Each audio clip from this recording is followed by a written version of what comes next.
বিপ্লব মিছিলের সম্মানিত সভাপতি বাংলাদেশ জামাত ইসলামীর চুয়াডাঙ্গা জেলার সংগ্রামী নায়েবে আমির জনাব মাওলানা আজিজুর রহমান, জেলার সংগ্রামী নেতৃবৃন্দ, বিভিন্ন উপজেলা থেকে আগত নেতৃবৃন্দ, আইন শৃঙ্খলায় নিয়োজিত পুলিশ প্রশাসনের বন্ধুগণ, জাতির জাগ্রত যুগের সংবন্ধগণ, সামনে বসা বাংলাদেশ জামাত ইসলামীর ঐক্যবদ্ধ জনতা, সম্মানিত চুয়াডাঙ্গাবাসী, আল্লাহ তাআলার দরবারে শুকরিয়া আদায় করছি। আলহামদুলিল্লাহ।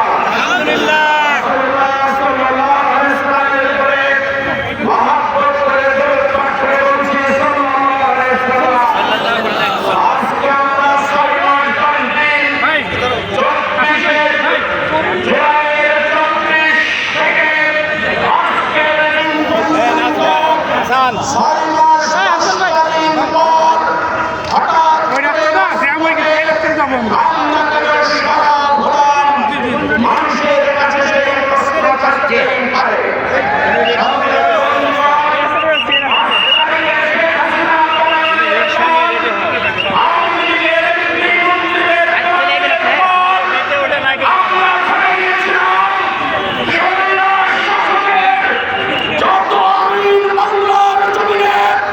বাস্তবায়ন করা হয়েছে সকল আইনগুলো মুছে ফেলে ন্যায় এবং ইনসাফের পাল্লা ভারী হবে। কিন্তু আমরা দেখতে পারলাম আমাদের তৎকালীন ভারপ্রাপ্ত secretary general ATM Azharul Islam আজ দীর্ঘ অন্ধকার কারাগারে আপনারা রেখে তাকে দিয়ে দিয়ে হত্যা করার প্রয়োজন হয়েছে। আমাদের দাঁড়িপাল্লার প্রতীক ছিল, আমরা স্লোগান দিলাম ন্যায়ের প্রতীক দাঁড়িপাল্লা, আমরা স্লোগান দিলাম ইনসাফের প্রতীক দাঁড়িপাল্লা। জনগণের কাছে আমরা ভোট চাইতাম, তোমরা ভোট দাও দাঁড়িপাল্লায়। আমাদের ঘরের উপরে বন্দুক রেখে আমাদের সেই দাঁড়িপাল্লার প্রতীককে আপনারা নিষিদ্ধ করেছেন। আজকে এই সরকারের কাছে আমরা বলতে চাই, সেটা করেছিল ফ্যাসিস্ট সরকার। কোন আইন আদালত আমরা বুঝতে চাই না, কোন অপেক্ষা বুঝতে চাই না, কোন আর্গুমেন্ট আমরা বুঝতে চাই না। এখনই আমাদের দাঁড়িপাল্লা ফেরত দিতে হবে। সংগ্রামী বন্ধুগণ, 1 তারিখে আপনারা জামাত ইসলামীর নিবন্ধন সহ রাজনীতি করা বন্ধ করে দিয়েছিলেন। আমার মানুষ হতাশ হয়নি, কারণ সেটা ঘটিয়েছিল স্বৈরা শাসক। এরপর 24শে জুলাই অভ্যুত্থানের পর আবার জামাত ইসলামের নিবন্ধন ফিরে এসেছে। জামাত ইসলামী রাজনীতি করার শক্তি পেয়েছে, জামাত ইসলামী রাজনীতি করার সাহস পেয়েছে, অধিকার ফিরে পেয়েছে। আমরা বলছি যে আদালতের মাধ্যমে আপনি আমাদের নিবন্ধন বন্ধ করেছিলেন, সেই আদালতের মাধ্যমে আমার সঠিক ছিল, ঠিক ছিল। ভাই বন্ধুগণ, আপনি মনে করবেন না এটা শুধু আমাদের দাবি, এটা আমাদের প্রাণের অধিকার, এটা নেই মানুষের অধিকার, এটা বাংলাদেশের জামাত ইসলামের সকল জনগণের অধিকার। আমাদের অধিকারকে রেখে আপনি চলবেন না, হতে পারে না। আমাদের অধিকারকে আপনি বন্ধ রাখবেন আর দেশ চলবে, এই দুটি চলতে পারেন না।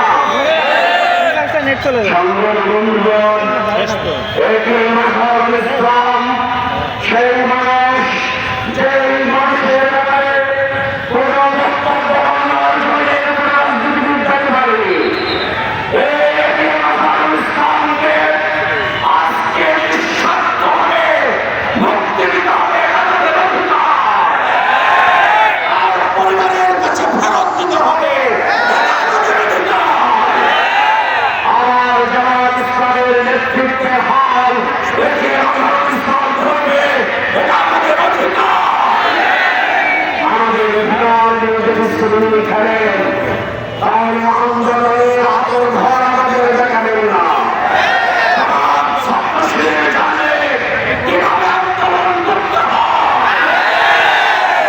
আপনাদের সাথে মিশে আছে, আপনাদের ভালো বলছে, আপনাদের কার্যক্রমকে আমরা সহযোগিতা করছি, কিন্তু ধৈর্যের সীমানা পার হয়ে গেলে আমরা মুখোমুখি হব এই দৃশ্য।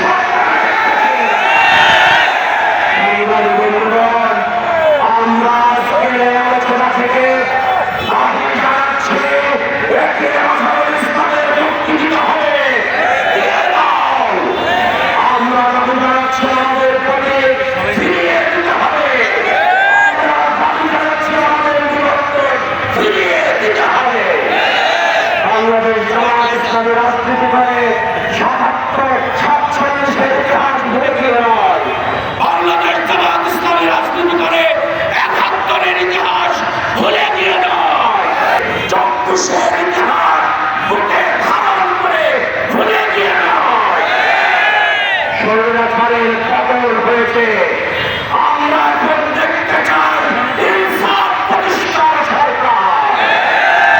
সংগ্রামী বন্ধুগণ, আমরা একটি মিছিল করে সারা জাতির কাছে জানিয়ে দিতে চাই আমাদের বুকের রক্তখরচ আমরা জাতির কাছে পেশ করতে চাই। আমাদের বুকের রক্তখরচ আমরা সরকারকে জানাতে চাই। আমাদের দাবি প্রাণের দাবি দেশবাসীকে জানাতে চাই। আসুন আমরা সবাই মিলে ইনসাফ প্রতিষ্ঠা করি। আমরা সবাই মিলে একে নজরুল ইসলামের মুক্তির ঘর তুলতে থাকি। আল্লাহ আমাদের তৌফিক দান করুন।